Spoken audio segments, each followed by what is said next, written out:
Ավելի վատ արարքներ կան, ցոփոշվակ կյանքի հետ կապված, դուք բոլորդ գիտեք Արարատյան հայրապետական թեմի առաջնորդի տարիներ առաջ այդ տուրնենները հարավային Աֆրիկա, չգիտեմ, այդ ադամանդի մտնելը, բենթլիներով պատտվելը, զենքերով պատտվելը, դուք չեք պատկերացնում այս ուրեմն անառակության չափը, այս անառակ գործողությունները չափ ու սահման չունեն։ Դրա համար ես ասում եմ,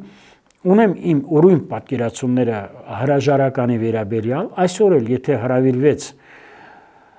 ուրեմն ազգային եկեղեցական ժողով, որը համարվում է հայ առաքելական եկեղեցու բարձրագույն ուրեմն մարմինը, քանի որ դրա 1/3-ը համարվում են քաղաքացիական հասարակության ներկայացուցիչներ, քաղաքացիներ,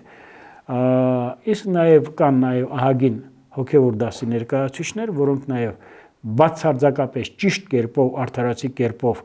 դեմ են Մայր Աթոռի ներկայիս կազմին վերնախավին, կարող են շատ հանգիստ կերպով ազգային եկեղեցական ժողով հրավիրել եւ այնտեղ ուրեմն ոչ թե գահանկեց անել, այլ ոչ թե պարտադրել, այլ իրենց վարքով այնպիսի իրավիճակ է լինելու, որ Կտրիչ Ներսիսյանը հոժարական կերպով ընդունելու է իր հրաժարականը։ Ես ասում եմ, սա մոտալուտ է, ես ասում եմ, այլ բաներ պետք չի մոգոնել,